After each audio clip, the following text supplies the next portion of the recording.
Nidia forma parte de un ministerio global poderoso que tiene quizás siglos de operar, que se llama, usted mejor me dice, Wycliffe, anótelo por favor, Wycliffe, Traductores de la Biblia, y el Instituto Lingüístico de Verano. Forma parte de este equipo de obreros del Señor que tiene una visión muy clara de llevar la palabra de Dios a todos los rincones de la tierra, y para eso hay que traducir las Escrituras y tantas otras cosas.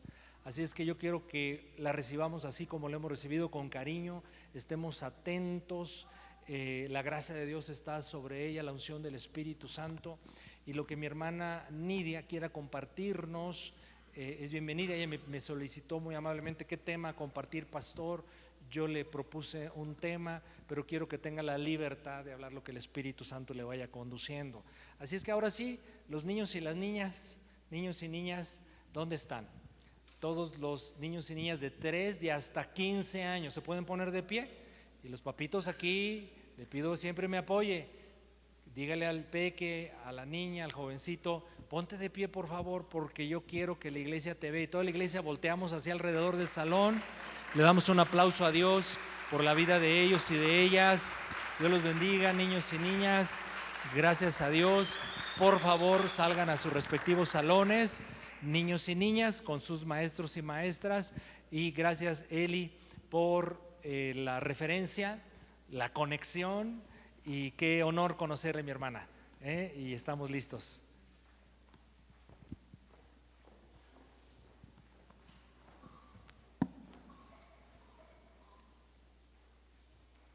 Muchas gracias, pastor, hermana Eli, por la invitación para compartir con ustedes una reflexión de la palabra de Dios. Siempre que llego a un lugar nuevo, yo digo, estos son los hermanos que tengo que no sabía que tenía. Y yo soy la hermana que ustedes tienen que no sabían que tenían. Somos el cuerpo de Cristo, y la sangre de Cristo es la que nos une. En esta mañana me encuentro aquí en Toluca, vivo en Ciudad de México, y vine a un congreso de mujeres. Eli está en la bolsita de enfrente, la chiquita, está buscando mis lentes. En esa. Vine a un congreso de mujeres, congreso Mujeres en Misión, muchas gracias, que organiza Comimex. Y en este congreso lo que hacemos es discernir la voluntad de Dios para nosotras las mujeres. ¿Cuál es el rol que Dios tiene para nosotros? Pude compartir 2 conferencias y un taller. Y la primera conferencia que compartí fue sobre la historia de las misiones foráneas. No que comienza en Inglaterra, porque esa es otra historia, pero la que comienza en Estados Unidos en 1800. Y les compartí a las hermanas de que en 1800, si hemos estudiado la historia, la sociedad todavía se distinguía por las funciones muy marcadas de lo que hacía el varón y de lo que hacía la mujer. El varón en las esferas públicas, la mujer en las esferas domésticas.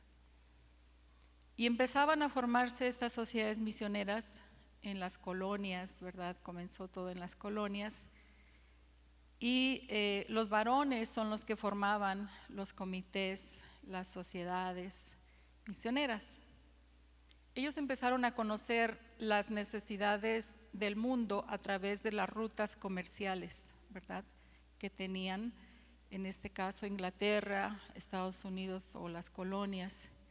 Y empezaban a darse cuenta que había personas que no tenían las escrituras.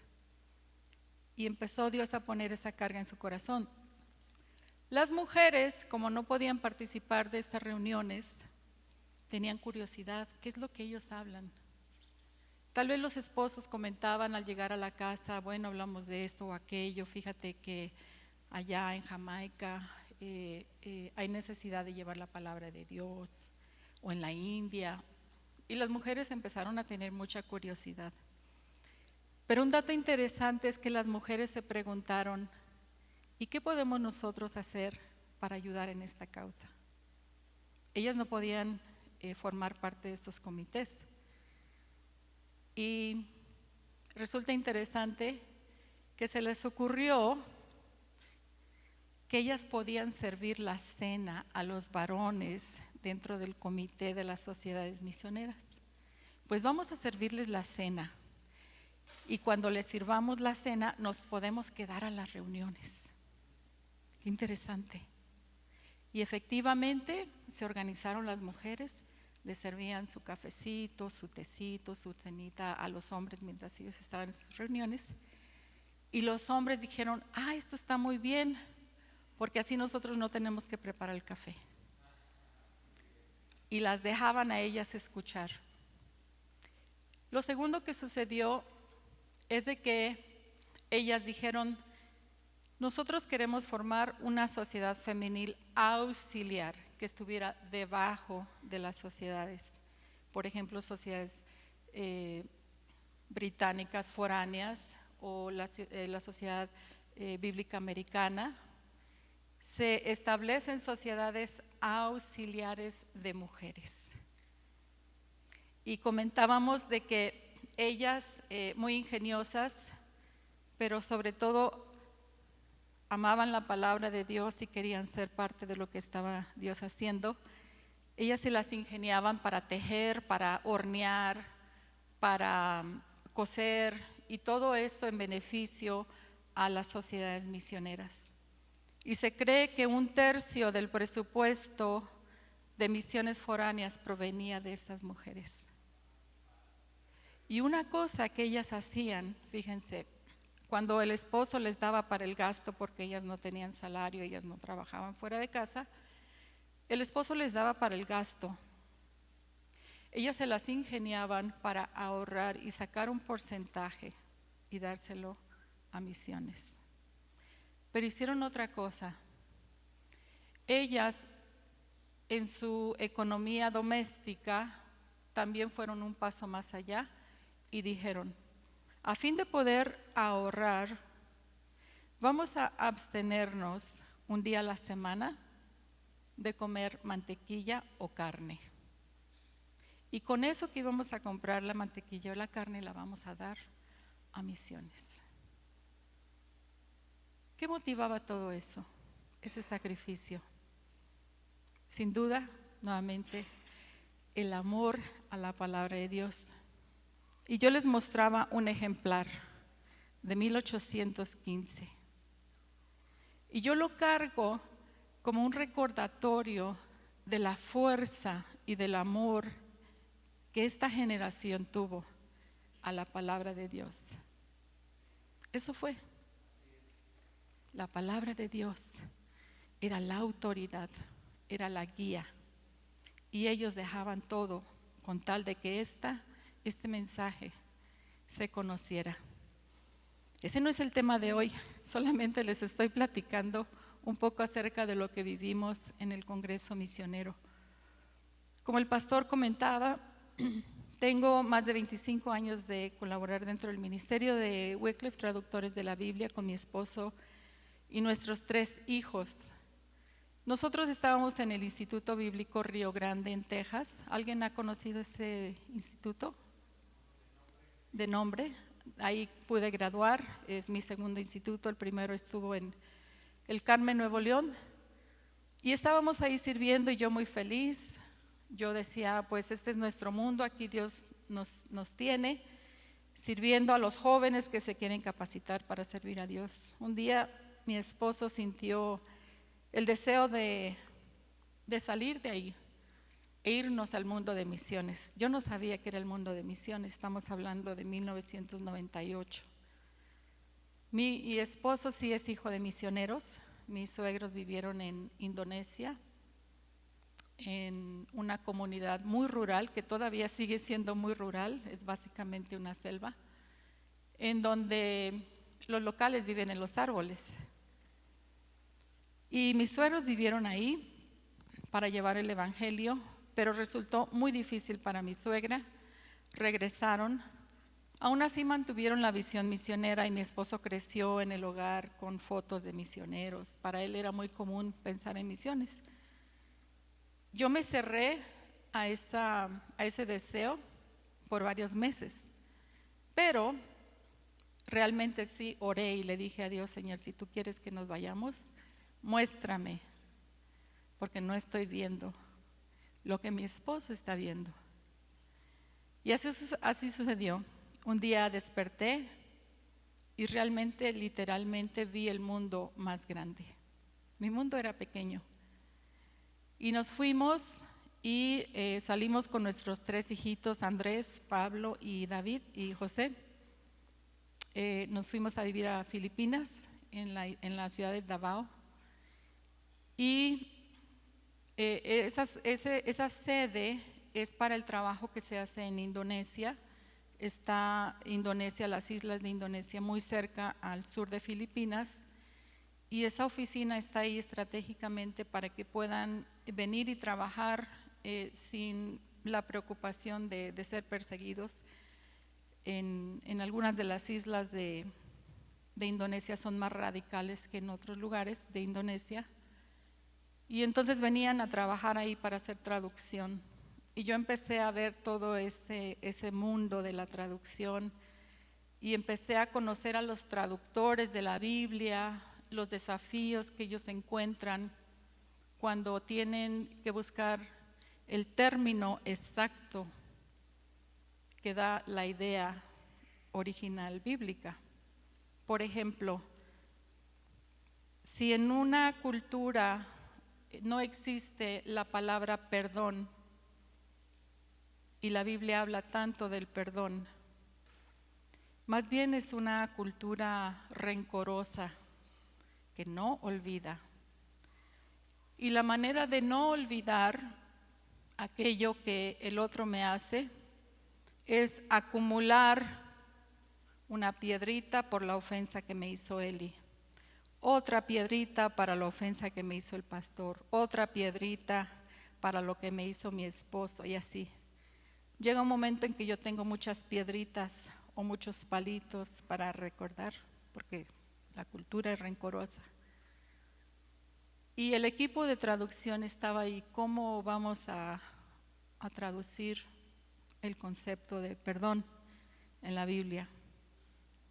Está el pasaje de que así como Dios nos perdonó, así también nosotros perdonemos a otros. Pues si no existe la palabra, ¿cómo se traduce? Pero Dios les dio la inteligencia para traducir, y el texto en su original de ese idioma quedó: así como Dios se deshizo de las piedras que tenía acumuladas en nuestra contra, así nosotros vamos a deshacernos de esas piedras que tenemos en contra del otro. Eso es. Ven cómo Dios les dio la sabiduría para transmitir su mensaje. Y yo me fui fascinando con este mundo de la traducción. Yo no soy traductora, colaboro en el área de procuración de fondos con el Instituto Lingüístico de Verano aquí en México. Y la pregunta que me he hecho en estos 25 años que he colaborado con Wycliffe, y hemos vivido en más de 30 casas como familia. Ahorita estamos en Tlalpan, creo que es la casa número 30. Y la pregunta que yo me he hecho es, o que me han hecho es: ¿por qué tanto tiempo en este ministerio? ¿Qué significa para ti? Y yo vuelvo a lo mismo. Yo amo la palabra de Dios. Esta palabra de Dios me ha dado consuelo, me ha dado esperanza, me ha dado fortaleza. Y yo me pregunto, ¿y qué hace la persona que no tiene esto? ¿A dónde va? ¿Qué hace? ¿Qué hace la mamá con sus hijos adolescentes que le hacen preguntas? ¿A dónde? Y yo digo, si yo puedo ayudar a que esta palabra sea conocida, es un esfuerzo que vale la pena. Es un esfuerzo que vale la pena. Y eso es, no sin muchas explicaciones filosóficas o teológicas. Amo la palabra de Dios y la sigo estudiando y me sigue hablando. ¿Amas la palabra de Dios? ¿Cómo se ha convertido la palabra de Dios en un mensaje de vida, en un mensaje de esperanza, en un mensaje que dices, esto es mi autoridad? ¿Ves a la palabra de Dios como esto? ¿O qué es la palabra de Dios para ti? En esta mañana la reflexión que quisiera compartir es acerca de un versículo que para mí ha sido un versículo muy importante y está en el libro de Efesios. El espíritu de sabiduría y de revelación.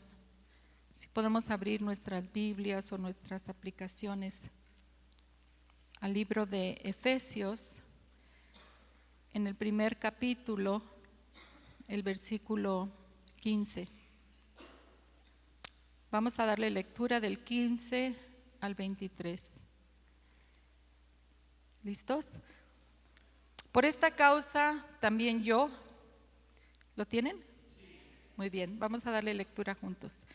Por esta causa también yo, habiendo oído de vuestra fe en el Señor Jesús y de vuestro amor para con todos los santos, no ceso de dar gracias por vosotros, haciendo memoria de vosotros en mis oraciones, para que el Dios de nuestro Señor Jesucristo, el Padre de gloria, os dé espíritu de sabiduría y de revelación en el conocimiento de Él, alumbrando los ojos de vuestro entendimiento, para que sepáis cuál es la esperanza a la que Él nos ha llamado, y cuáles las riquezas de la gloria de su herencia de los santos, y cuál la supereminente grandeza de su poder para con nosotros los que creemos, según la operación del poder de su fuerza, la cual operó en Cristo, resucitándole de los muertos y sentándole a su diestra en los lugares celestiales, sobre todo principado y autoridad y poder y señorío, y sobre todo nombre que se nombra, no solo en este siglo, sino también en el venidero. Y sometió todas las cosas bajo sus pies, y lo dio por cabeza sobre todas las cosas a la iglesia, la cual es su cuerpo, la plenitud de aquel que lo llena, que todo lo llena. ¿Por qué me gusta este pasaje?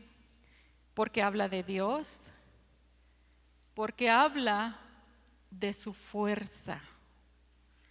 Y para mí reflexionar en la fuerza de Dios es algo en lo cual yo medito, pero a veces siento que la mente me va a explotar. Porque mi mente no alcanzará nunca, nunca a comprender esa fuerza de Dios. Esa fuerza que creó los universos y que sigue creando. Y dice la palabra de Dios, esa fuerza que resucitó a Cristo de entre los muertos. Y cuando medito sobre esta fuerza, digo, aquí hay algo sobrenatural. Aquí hay un misterio. Y la palabra de Dios nos dice que esta fuerza está a disposición de su iglesia, de usted y de mí. Y lo más triste sería tener una fuerza y no utilizarla. Tener la fuerza de Dios a nuestra disposición y no echar mano de ella. Y en esta reflexión vamos a meditar juntos en lo que Pablo está escribiendo a la iglesia de Éfeso. Y créanme que aquí hay muchos conceptos teológicos que podríamos estar mucho tiempo reflexionando en algunos de ellos, pero vamos a ver algunos de los puntos principales. Yo busqué en el interlineal griego-español para ver qué vocablos se utilizaban en el original griego. Por ejemplo, en el versículo 17 dice: para que el Dios de nuestro Señor Jesucristo. En el original dice el ungido. Para que el Dios de nuestro Señor Jesucristo, el ungido, el Padre de gloria, nos dé espíritu de sabiduría y de revelación. Y de revelación en el griego aparece Apocalipsis, porque Apocalipsis es la revelación de los últimos días. Que el Espíritu de Dios nos revele cosas que van a suceder. Eso es lo que Pablo quiere que suceda en la iglesia. Y por eso el apóstol Pablo muchas veces contrasta entre la vida de la carne y la vida del Espíritu. La vida que la persona que anda en el Espíritu tiene revelación de Dios, de lo que Dios está haciendo. Y eso ya en sí es un misterio. ¿Quién conoce la mente de Dios?, decía Job. Pero saben que Dios, cuando estamos en el Espíritu, nos revela. Por ejemplo, cuando Moisés ha estado con Dios 40 días y 40 noches en el monte Sinaí, inmediatamente después de eso, di a los hijos de Israel que traigan para mí una ofrenda. Hay una revelación de Dios para que Moisés la comparta al hombre. Esa revelación no se dio antes. Ese es un ejemplo. Para que Dios nos dé espíritu de sabiduría y de revelación. En el conocimiento, en el original dice en el preciso conocimiento de Él. Alumbrando los ojos, en el original dice en el corazón de vuestro entendimiento. Y algo bien importante que va a unir el siguiente pensamiento es ¿para qué? ¿Cuántos queremos tener la revelación de Dios?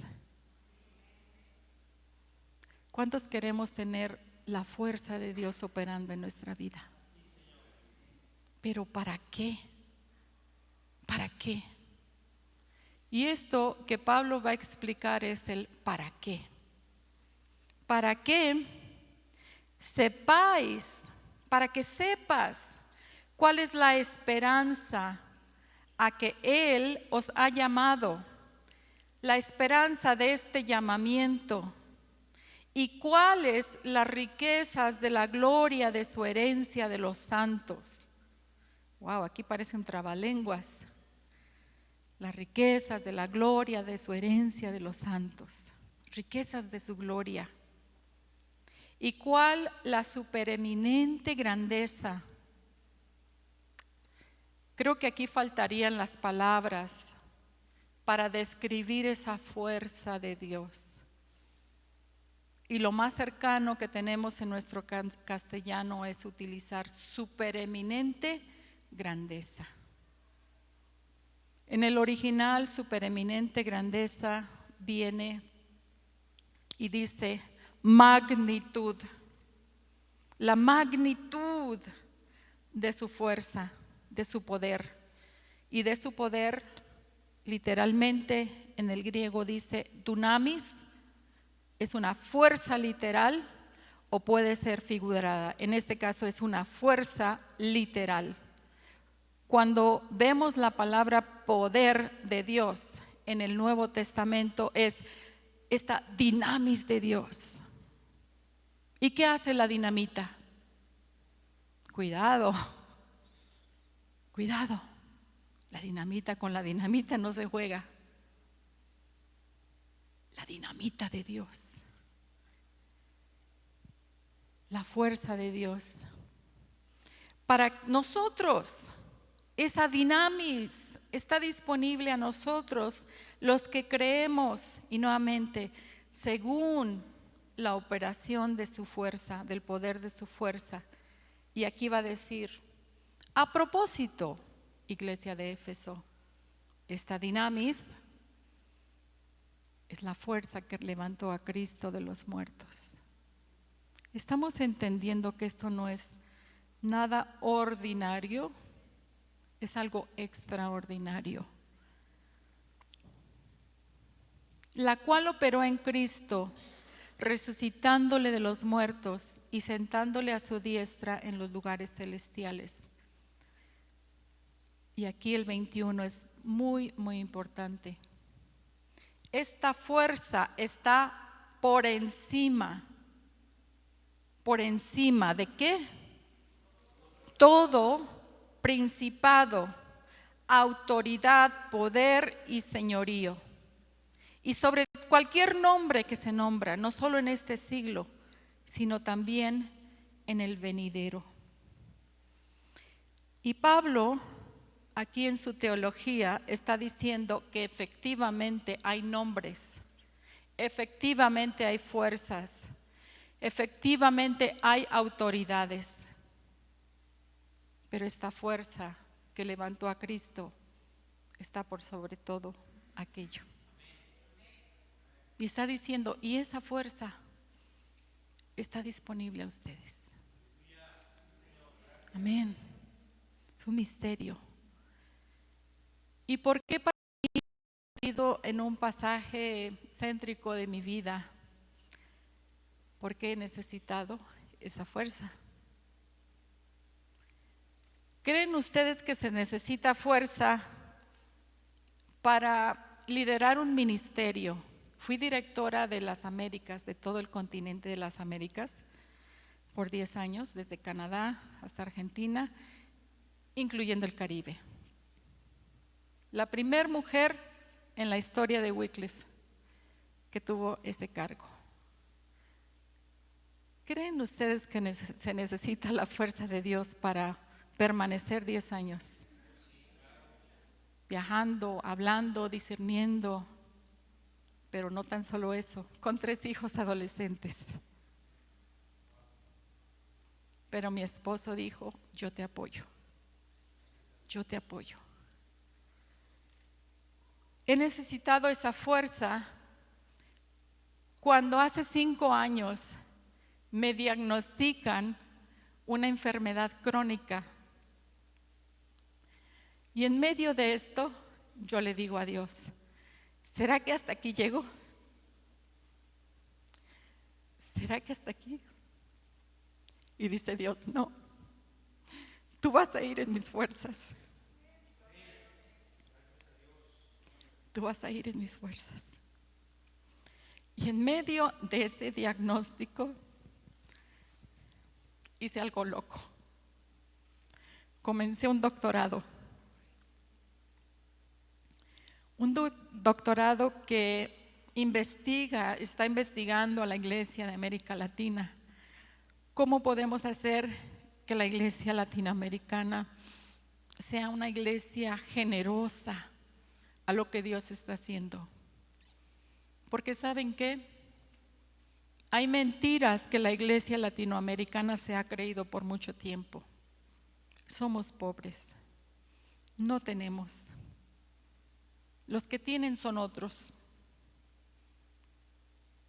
Pero la palabra de Dios nos dice, Dios te ha dado algo, iglesia de América Latina. No te creas esas mentiras. Tienes algo que dar, pero tienes algo que administrar también. Y nos ha faltado esa enseñanza en nuestra iglesia de América Latina. Y prueba de ello son algunas estadísticas o investigaciones, encuestas que he hecho, en donde he preguntado: ¿tiene usted a la mano estudios que hablen sobre la generosidad bíblica o sobre la mayordomía bíblica?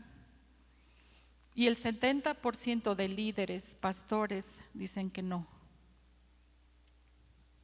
Si no estudiamos la palabra de Dios, ¿cómo vamos a entender sus propósitos? Y en medio de esto también surge este estudio, el cual también necesité el poder de Dios para hacerlo, porque llevó 10 años. Y este es el seminario que he estado enseñando en la Iglesia América Latina. Ahora pueden entender un poco más del por qué este pasaje se ha vuelto uno de mis favoritos. Porque yo no quiero pensar en las fuerzas que tiene Nidia. Quiero pensar en las fuerzas que tiene Dios. Y quiero preguntarme a mí misma Nidia, ¿cuál es el propósito que Dios tiene para ti? Y el testimonio del hermano Rodríguez que compartió la pareja es muy pertinente para nosotros hoy, porque hoy tenemos vida, hoy tenemos salud. Tal vez la salud de algunos tengan más salud que otros, pero bien o mal tenemos salud. Y en medio de ese diagnóstico, yo me dije a mí misma: si me quedan 5 años, en 5 años haré lo que Dios quiera que haga. Si me quedan 10, 15, no sé, pero tampoco me estoy preguntando cuánto tiempo me queda. Si estoy hoy viva, hoy hago la voluntad de Dios. Y si hoy tienes vida y hoy tienes salud, la misma invitación es: el poder de Dios está a nuestra disposición. Pero nos tenemos que preguntar: ¿y cuál es esa tarea, ese llamado que va a exigir la necesidad del poder de Dios? Porque en tus fuerzas no lo vas a poder hacer. Moisés fue llamado y él dijo: no, yo no puedo. Dios dijo: no te preocupes, soy yo. Y Dios sigue llamando a personas a colaborar con él. La que sigue.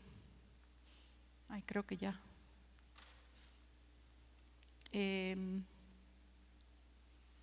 Dios sigue llamando a personas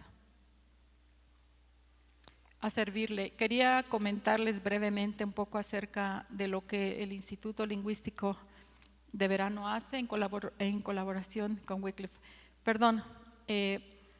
Vamos a quedarnos ahí en Isaías.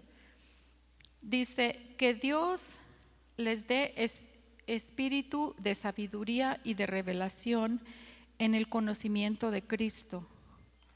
De acuerdo a un comentarista, Pablo se apoya en una palabra profética de Isaías sobre Cristo. Isaías 11, 1 al 2, que tenemos acá en la pantalla. Isaías 11, 1 al 2, y Pablo era conocedor de la palabra de Dios en ese tiempo. Dice: saldrá una vara del tronco de Isaí y un vástago retoñando de sus raíces, y reposará sobre él el espíritu de Jehová. ¿Cómo es este espíritu? Espíritu de sabiduría y de inteligencia, espíritu de consejo y de poder, espíritu de conocimiento y de temor de Jehová. En la palabra de Dios, la palabra sabiduría se menciona 248 veces, sobre todo en Proverbios, Eclesiastés y Job. La que sigue. Pero vamos a detenernos en cómo es este espíritu de Jehová. En primer lugar, es un espíritu que tiene sabiduría y tiene inteligencia. Es un espíritu que da consejo y da poder. ¿Y qué es lo que el Espíritu Santo nos da? Consejo. Nos aconseja. Por eso el Espíritu Santo debe de estar en nosotros. Y es un espíritu de conocimiento y de temor de Jehová. La que sigue. Y aquí es donde voy a unir el concepto bíblico de lo que hemos estado hablando, la verdad bíblica, con la situación de hoy. ¿Qué es lo que a Dios más le interesa? La salvación de las almas, que otros le conozcan, ¿sí o no? Yo me he hecho esa pregunta cuando yo despierto. Dios no duerme, yo sí duermo. Cuando yo despierto, yo me pregunto, ¿qué está haciendo Dios? Yo sé que Dios está activo día y noche, levantando a esta iglesia, animando a su iglesia para que lleven este conocimiento. Una de las cosas que Dios quiere que el mundo sepa es que Él es un Dios amoroso. Cuando Dios salva a Israel de Egipto y lo saca en capítulo 19 de Éxodo, dice: Israel, te saqué con alas de águila. Su fuerza, como es un águila majestuosa volando. Así te saqué. Y podemos escuchar ahí la música de triunfo, ¿no? Trompetas, así te saqué. Pero ahí no termina el versículo. Dice: y te atraje hacia mí. Te atraje. ¿Has sentido que Dios te ha atraído a Él? ¿Te ha dado ese abrazo? ¿Has sentido? Si no lo has sentido, te invito a que lo conozcas. Porque Dios quiere que Israel sepa que primeramente salva y que también ama. Y este Dios es maravilloso. Pero muchas veces conocemos al Dios, a la religión, y no hemos experimentado ese amor y esa fuerza de Dios. Si no hemos experimentado eso, la invitación es: ¿cuál es el Dios que tú conoces?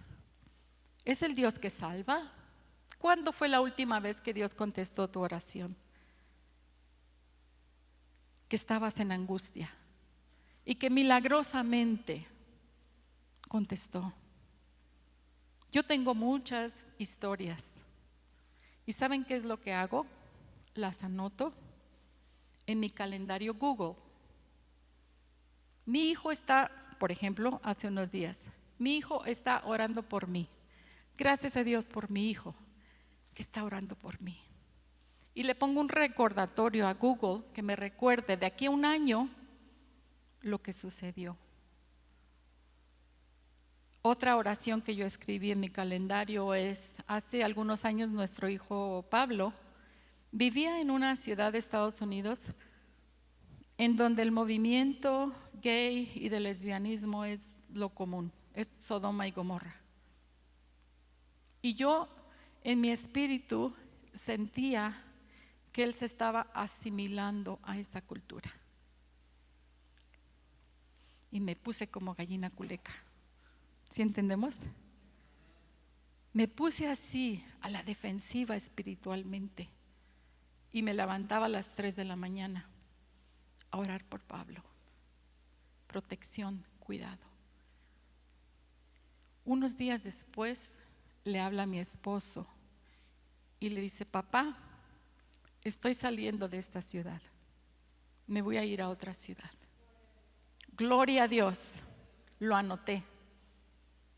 Eso es lo que Dios hace.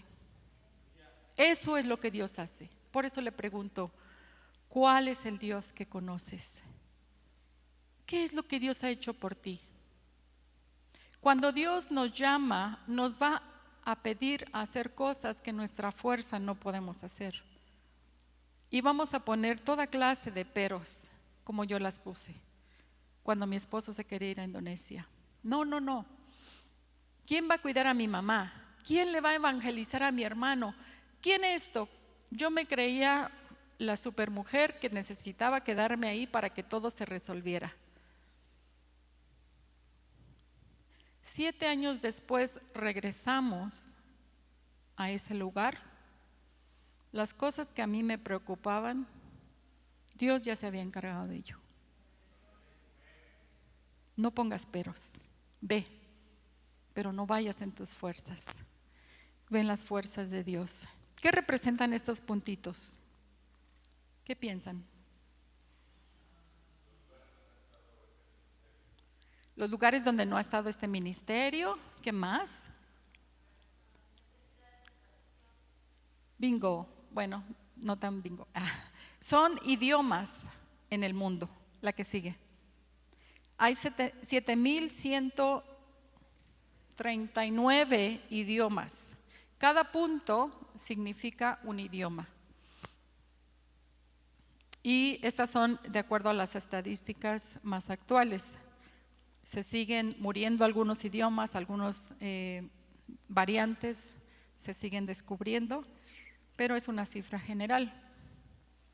Hay una profecía en Mateo que no se ha cumplido, porque no en todos estos lugares ha sido predicado el Evangelio.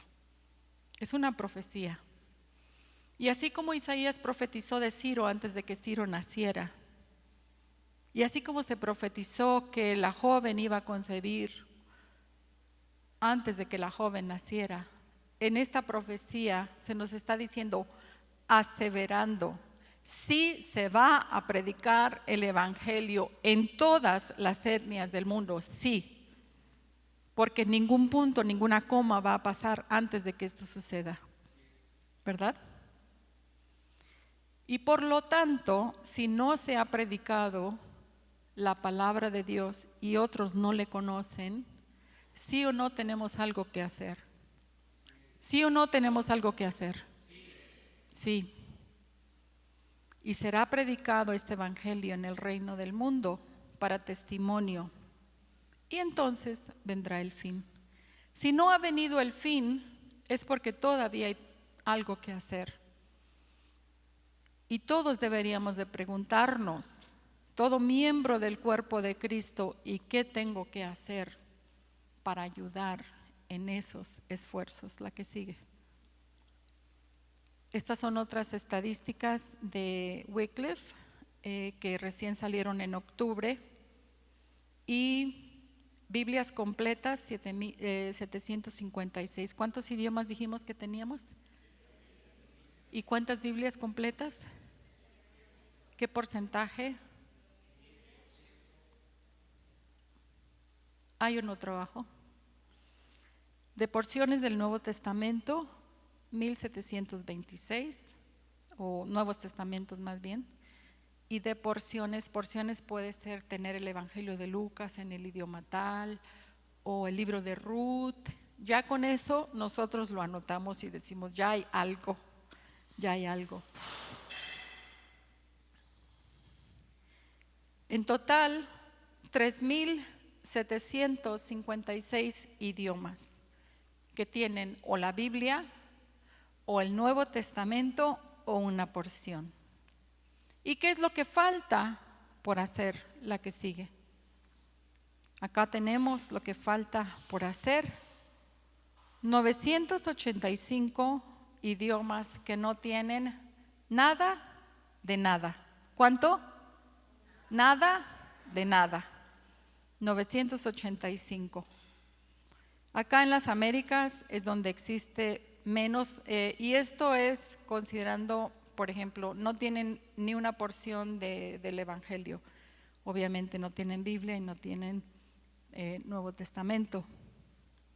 Y aquí podemos ver a grandes rasgos lo que aún falta por hacer. La que sigue. Aquí está presentado de otra manera por continentes, donde es donde hace falta más. En Asia, 382, seguido por el Pacífico. Nosotros estuvimos acá en la región del Pacífico, en Papúa, en el país de Indonesia. La que sigue. ¿Y acá qué tenemos? a México, nuestro país. De todos los países del mundo, México está en los primeros 10 del mundo en cuanto a diversidad lingüística. Y en América Latina nos llevamos el número 1. Somos el número 1 en diversidad lingüística. ¿Sí sabían? Pues para eso precisamente estoy aquí, para compartir acerca de esta diversidad lingüística que hay en nuestro mundo. ¿Y cuáles son las implicaciones de esta realidad lingüística en México? ¿Qué implica esta realidad para nosotros como Iglesia Mexicana? La semana pasada estuve en las oficinas del Instituto Nacional de Lenguas Indígenas. ¿Cuántos han escuchado del Instituto Nacional de Lenguas Indígenas? Muy bien. ¿Qué es lo que el Instituto Nacional de Lenguas Indígenas, y a propósito, el Instituto Lingüístico de Verano fue uno de los que ayudó a darle forma al INALI? Y el INALI utiliza los recursos que el instituto, y le voy a decir el ILB. El ILB es la organización que represento. El INALI utiliza todos los recursos que hemos desarrollado en su información. Y por eso estuvimos ahí, hicimos una visita de relaciones públicas que hacemos cada año.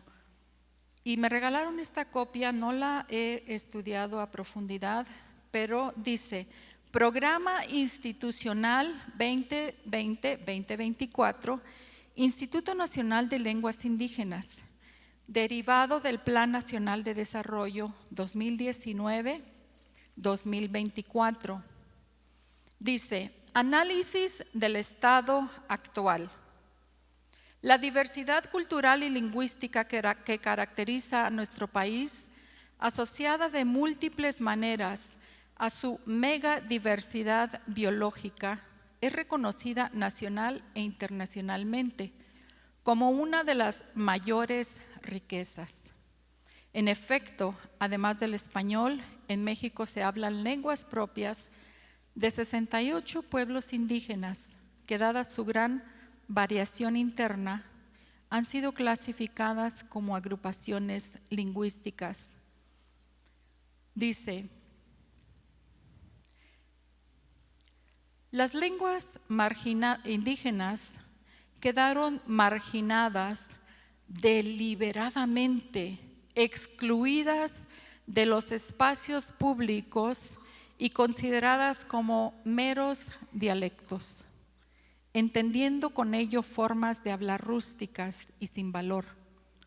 Su presencia en la vida nacional quedó por mucho tiempo acotada a fines folclóricos, y la atención a sus hablantes por parte del Estado se redujo a la implementación de medidas de corte asistencialista.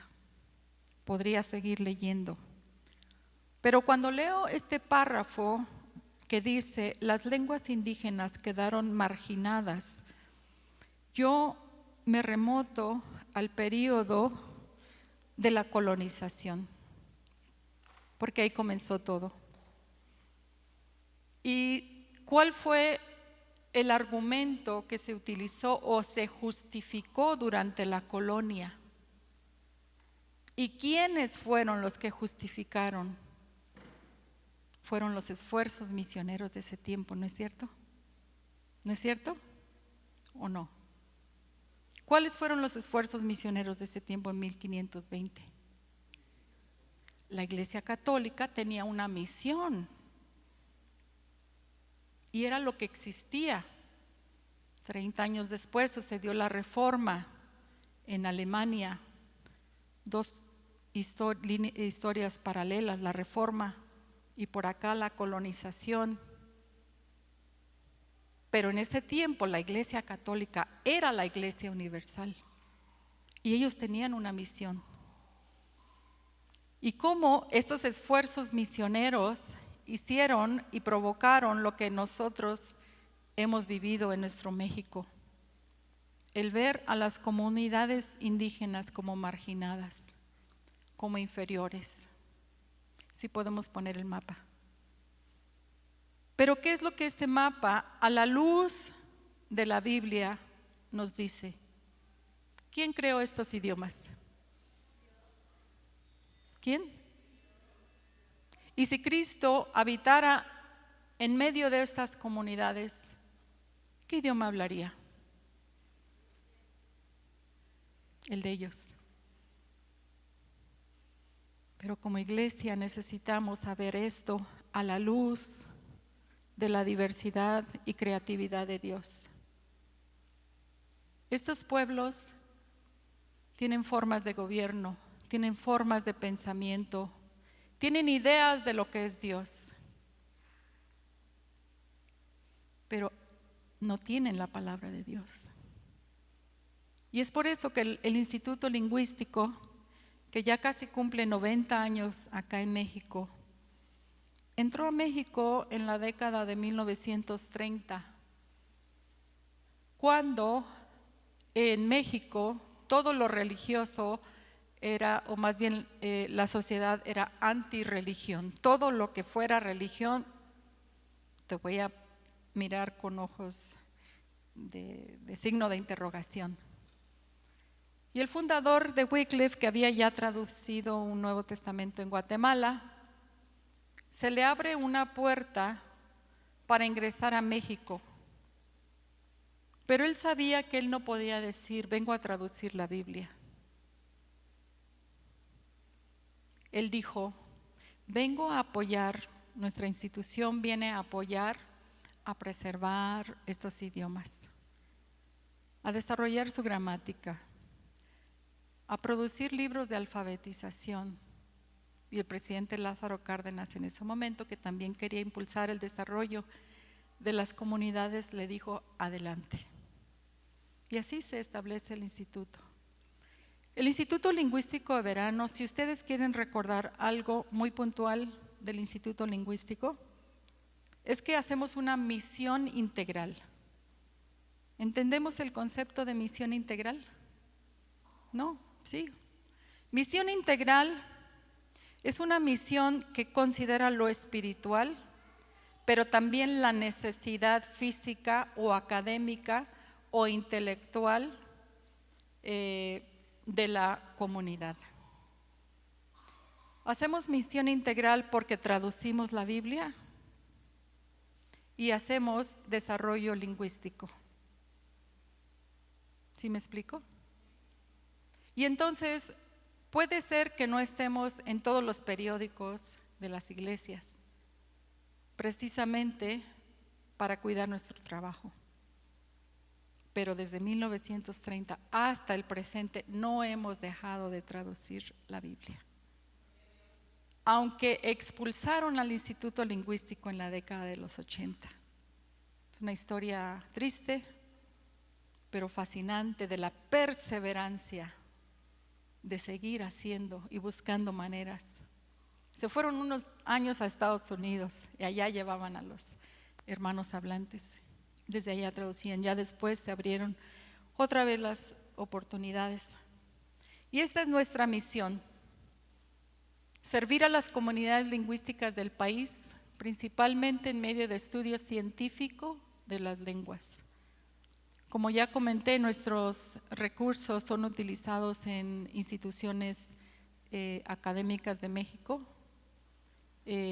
como la INALI, como la Universidad de Pueblos Indígenas, la UNPI, en las Naciones Unidas también.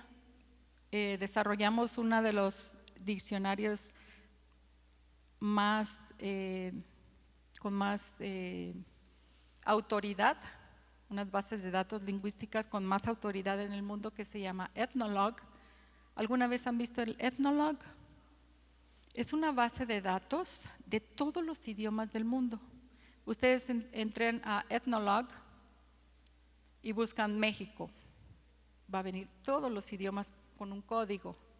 ¿Y quiénes fueron los que desarrollaron el ILD? Dice, por medio del estudio científico, la traducción, y a propósito no pusimos traducción de la Biblia para no hacer mucho ruido, pero eso significa traducción de la Biblia y capacitaciones. Si la Iglesia Mexicana necesita apoyo en capacitación, puede escribirnos, si ustedes, como respondiendo a esta diversidad lingüística de México, si la Iglesia Mexicana quiere enviar a obreros a capacitarse en idiomas, en culturas, el Instituto Lingüístico de Verano es lo que hace.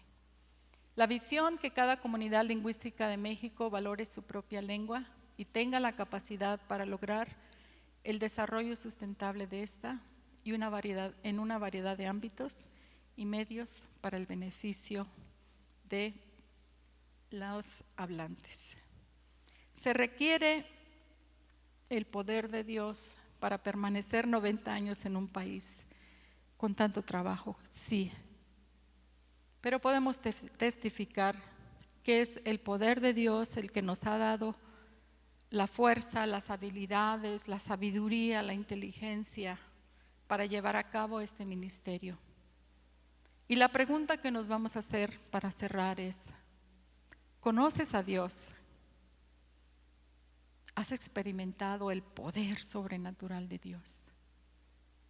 Si no lo has hecho, escribe una oración ahí para que tú recuerdes, Señor, creo que no te he conocido de esa manera. Tal vez te he conocido acá intelectualmente, pero quiero conocer tu grandeza. Esa fuerza, quiero experimentar esa fuerza que levantó a Cristo en mi vida. Ayúdame. Y que esa sea su oración. No sé cuándo Dios la va a contestar o de qué manera Dios va a responder. Pero cuando experimentamos la fuerza de Dios, nos enamoramos de Dios. Porque ¿quién mayor que Dios existe en el mundo? ¿Habrá otra fuerza mayor? Si la hay, díganme, porque no la he conocido. Yo creo que es Dios, el creador, el que da la fuerza a su iglesia para continuar. Pero la iglesia, como sabemos en el Antiguo Testamento, a veces se va a olvidar de Dios. Períodos de olvido, de darle la espalda a Dios. ¿Sí o no pasa? Sí.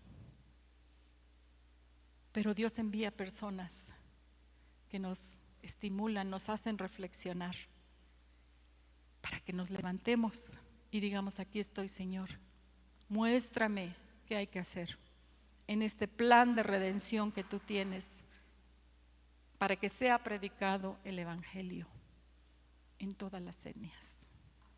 Dios les bendiga.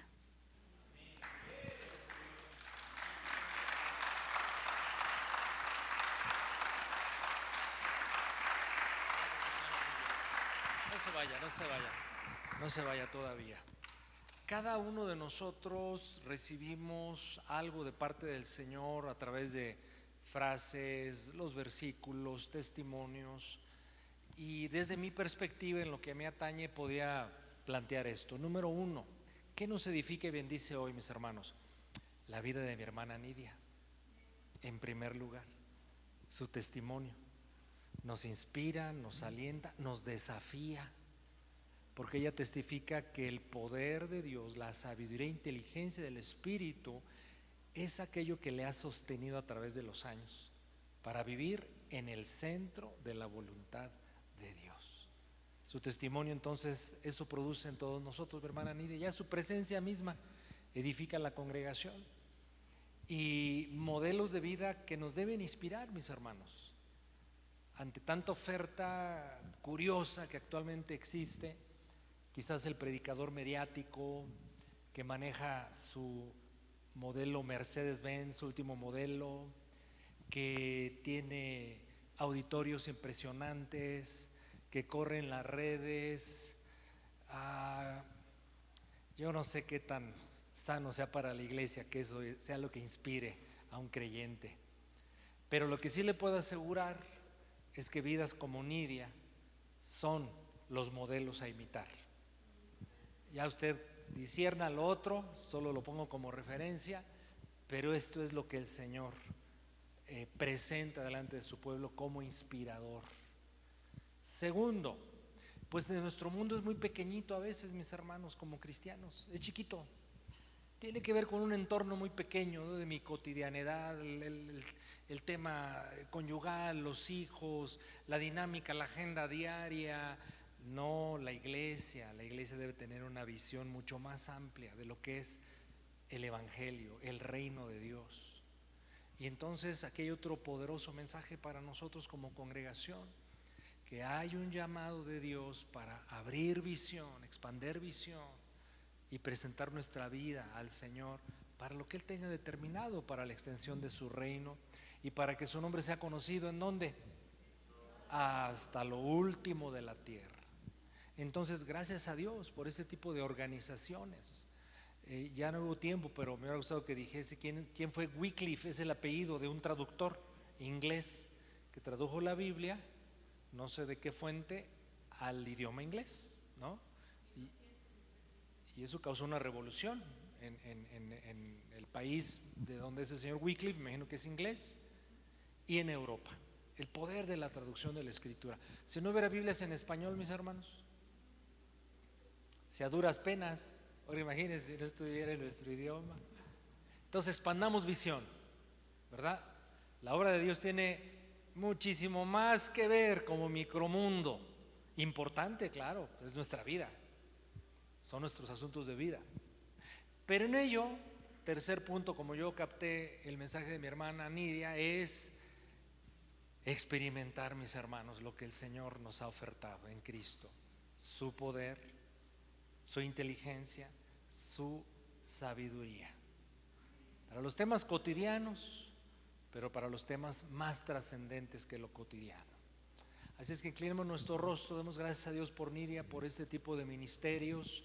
Y un llamado será un cuarto punto: inquietar corazón, vidas, mentes que digan: oh, yo siento el llamado a participar en esa clase de ministerios como traductores de la Escritura. Y no necesitas ir, si fuese el caso, pues gloria a Dios, ir a otros continentes.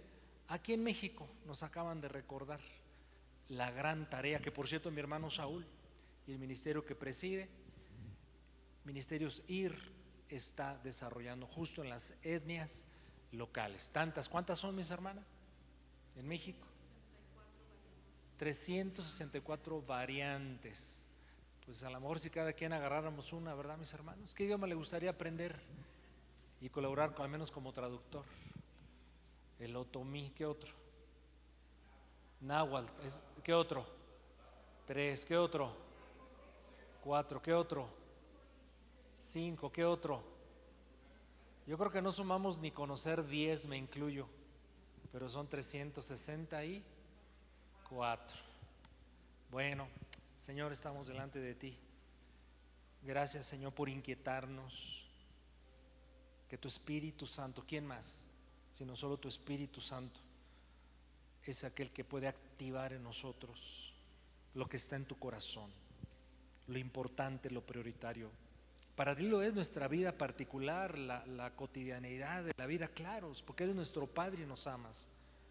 Pero ayúdanos a abrir visión, que nuestro micromundo, Señor, no sea el centro de nuestra vida. Sí, danos gracia, danos sabiduría, danos poder para ocuparnos de ello. Pero, Señor, Dios, expande la visión en nosotros. Expande sobre todo nuestro amor por los perdidos. Ante la pregunta de mi hermana Nidia, ¿qué querrá Dios? Yo dije espontáneamente: salvación de almas. Pero eso no es más que el medio, el recurso para que se logre el objetivo mayor: que te conozcan y como nosotros te conocemos. Despierta, inquieta, nutre, forma esa visión, el deseo de que otros te conozcan como te hemos conocido nosotros. Te lo pedimos en el nombre de Jesús. Mi hermana refirió un tema de salud. Dios, pedimos que sigas fortaleciéndola, llenándola de vigor cada célula de su cuerpo. todo su ser, desde la planta de sus pies hasta la punta de su cabeza, espíritu, alma y cuerpo, siga siendo llena del poder del Espíritu Santo. El mismo poder que levantó a Cristo de entre los muertos siga obrando en su vida, para gloria de tu nombre, para bendición de ella y de los suyos. Sí, Señor Jesús, pero ese poder también lo pedimos hoy nosotros. Sí, Señor, que ese poder nos inquiete, nos levante, nos despierte, y vivir en esa dimensión, Señor, como algunos refieren, pero es verdad, de lo sobrenatural. Asístenos, Señor, danos de tu gracia en esta mañana. Te lo pedimos con todo nuestro corazón, en el nombre de nuestro Señor Jesucristo. Amén.